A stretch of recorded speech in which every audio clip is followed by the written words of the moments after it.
Good morning. एक बार फिर से अपन आज अपना टेंस का टॉपिक कंटिन्यू चल रहा है। प्रेजेंट सिंपल और प्रेजेंट कंटिन्यूस दो टेंस अपन पढ़ चुके हैं। आज अपने तीसरा है प्रेजेंट परफेक्ट टेंस। तो सबसे पहले देखो प्रेजेंट परफेक्ट टेंस की पहचान क्या होगी, हिंदी में इसको कैसे पहचानेंगे अपन। अगर वाक्य हिंदी में लिखा हो तो उसमें देखो वर्ब के लास्ट में क्रिया जो है यानी कि वर्ब जो है उसके एंड में चुका है, चुकी है, चुके हैं या आ है, ई है, ए है। जैसे आया है, गया है, पिया है, खाया है। तो इसके पीछे अगर आ है, ई है, ए है आ गया, इसका मतलब वो टेंस कौन सा होगा? प्रेजेंट परफेक्ट टेंस होगा।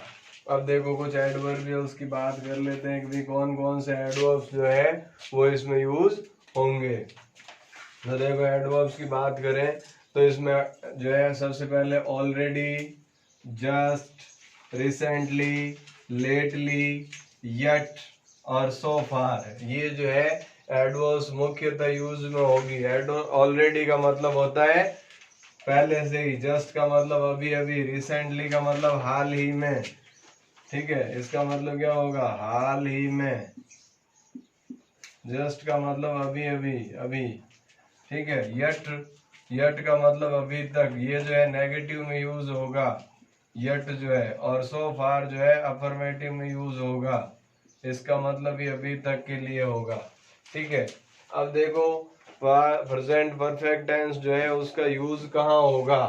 तो देखो सबसे पहले एक्शन जस्ट कंप्लीटेड, ऐसे एक्शन जो अभी अभी पूरे हुए हैं। एक्शन का मतलब क्या है? यहाँ कार्य, कौन से कार्य जो अभी अभी पूरे हुए हैं। जस्ट चल रहा था, अभी पूरा हुआ है, उसको अपन कहेंगे पूरे हुए हैं। तो उन कार्यों को बताने के लिए किसका प्रयोग करेंगे अपन? प्रेजेंट परफेक्ट टेंस का। For example, she has just gone out, वो अभी अभी बाहर गई है, ठीक है। I have completed my homework, मैंने अपना होमवर्क पूरा कर लिया है, ठीक है। तो इस प्रकार से जो है ऐसे कार्य जो अभी अभी कंप्लीट हुए हैं, पूरे हुए हैं। दूसरा देखो started in past and still continue, यानी कि भूतकाल के किसी समय से शुरू हुए हैं। भूतकाल के किसी समय से शुरू,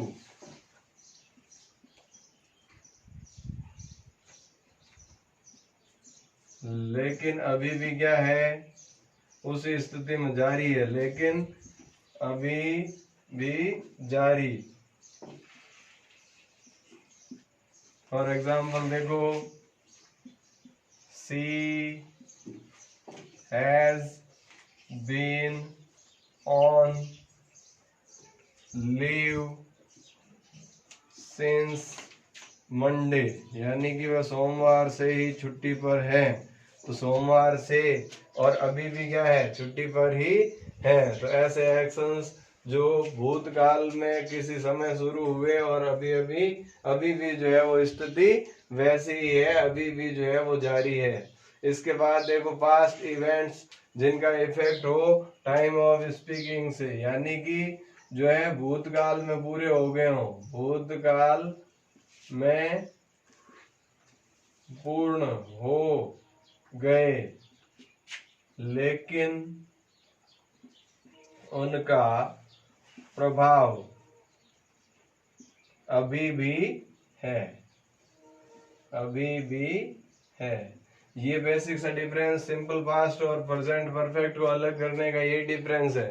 भूतकाल में, सिंपल पास्ट में क्या होगा कि कोई भी भूतकाल का किया हुआ काम जो है वो सिंपल पास्ट का होगा, लेकिन यहाँ काम तो वो भूतकाल का ही है, भूतकाल में पूर्ण हो गया, पास्ट का हो गया, लेकिन प्रेजेंट से उसका क्या है? अभी भी उसका संबंध वर्तमान से है, उसका इफेक्ट जो है अभी भी है। जैसे फॉर एग्जाम्पल देखो, आई हैव read the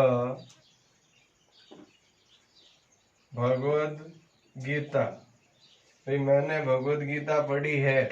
अब देखो कब पढ़ी, पास्ट में किसी समय पढ़ी, लेकिन उसका वर्तमान समय से इफेक्ट क्या होगा कि उसके अंदर जो लिखी हुई चीजें हैं, जो कंटेंट है, वो मुझे अभी भी क्या है, याद है। उसी प्रकार से देखो दूसरा एग्जाम्पल देखते हैं। I have done exercise.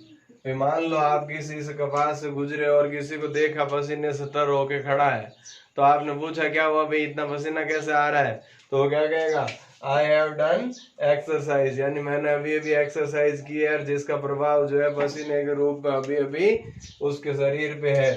तीसरा देखो, मोहित हैज ईटन फूड। मोहित ने जो है खाना खाया है या खाना खा चुका है, तो काम तो कंप्लीट हो गया, लेकिन वर्तमान से इफेक्ट क्या है, वो खाना अभी भी मोहित के पेट में है, यानी कि ये चीजें जो है उसका अभी वर्तमान से संबंध है। तो प्रेजेंट परफेक्ट टेंस का यूज कब होगा, ये तीन तरीके हैं। देखो पहला एक वो कार्य जो अभी अभी पूरे हुए हैं रिसेंटली, दूसरा वो काम जो भूतकाल से शुरू हुए और अभी भी जो है कंप्लीट नहीं हुए, तीसरा जो पास्ट में कंप्लीट हो गए लेकिन उनका इफेक्ट अभी भी जो है। तो ऐसे कार्यों के लिए अपन किसका प्रयोग करेंगे, प्रेजेंट परफेक्ट टेंस का। अब देखो इसके बारे में जो है और ज्यादा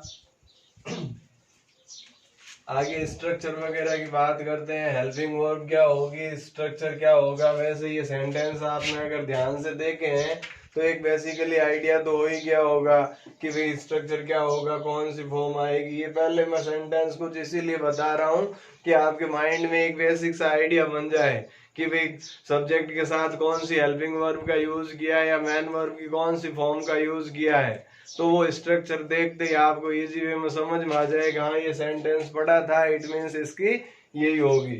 ठीक है, तो देखिए अब अपन बात करेंगे स्ट्रक्चर और हेल्पिंग वर्ब की कि भाई हेल्पिंग वर्ब क्या आएगी और उसका स्ट्रक्चर क्या रहने वाला है। तो देखिए सबसे पहले बात कर रहे हैं अपन हेल्पिंग वर्ब की।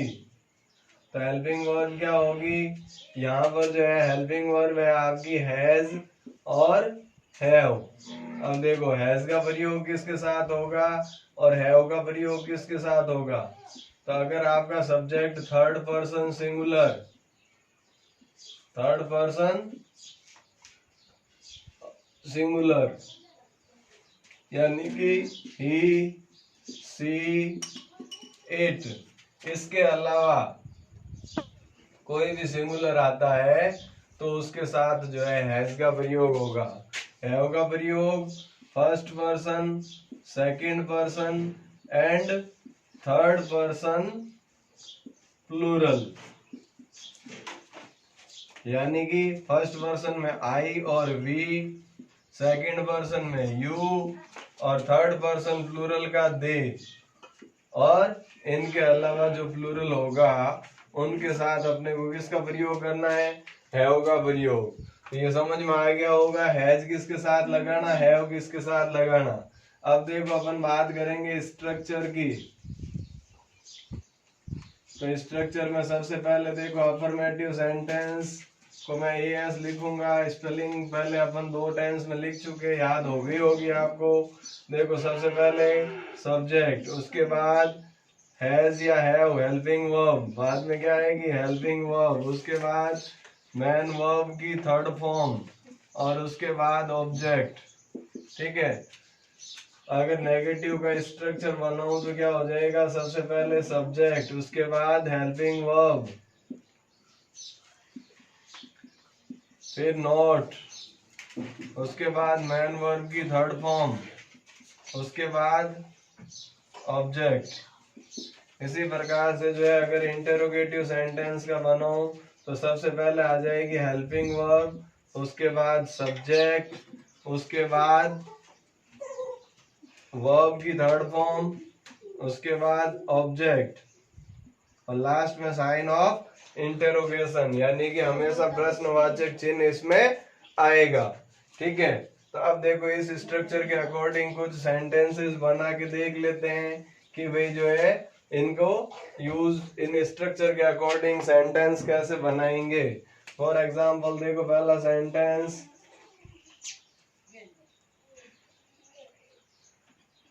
उसने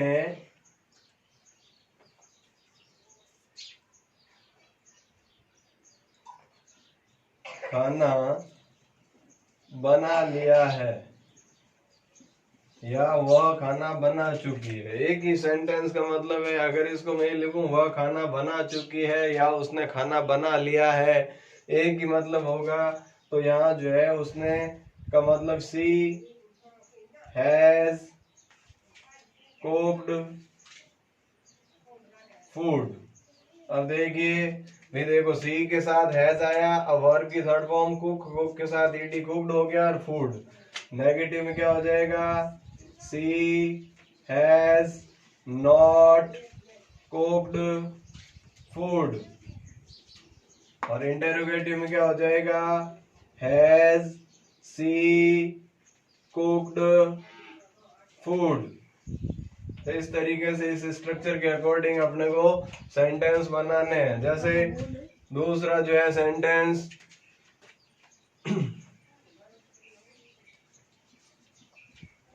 राम बाजार जा चुका है, क्या हो जाएगा, राम हैज, गो की third form go, went, gone. Ram has gone to market. Ram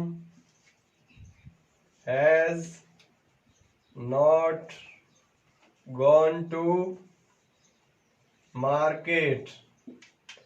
has Ram gone to market. और लास्ट में साइन ऑफ इंटरोगेशन। इस तरीके से जो है इस स्ट्रक्चर के अकॉर्डिंग जो है वो सेंटेंस बनेगा। अब देखो एक और सेंटेंस देख लेते हैं कि भाई वे मैच जीत चुके हैं या उन्होंने मैच जीत लिया है। तो वे मैच जीत चुके हैं, तो यहाँ पर जो है सब्जेक्ट क्या आ जाएगा, दे, और दे के साथ हैव। विन, जीतने को विन, विन की थर्ड फॉर्म क्या होगी, one the match. They have one the match. इसके बाद देखो दे हैव नॉट, या इसको अपन ऐसे भी लिख सकते हैं हैवंट वन द मैच। ठीक है, इसी के अकॉर्डिंग अगर ये लिखें तो क्या हो जाएगा, have they one the match. तो इस प्रकार से जो है इस स्ट्रक्चर से अपन क्या बना सकते हैं, सेंटेंस के फॉर्मेशन कर सकते हैं।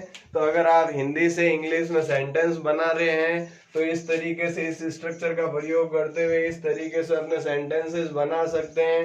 और अगर आपको correct form of the verb भरनी है तो मैंने जो एडवर्ब बताई है उन एडवर्ब्स के अकॉर्डिंग उसको आइडेंटिफाई करना है कि कौन से टेंस का सेंटेंस है, और उसके अकॉर्डिंग इसी स्ट्रक्चर से हेल्पिंग वर्ब और मेन वर्ब की थर्ड फॉर्म का प्रयोग करते हुए प्रेजेंट परफेक्ट की जो fill in the correct form of the verb आएगी उसको भरना है।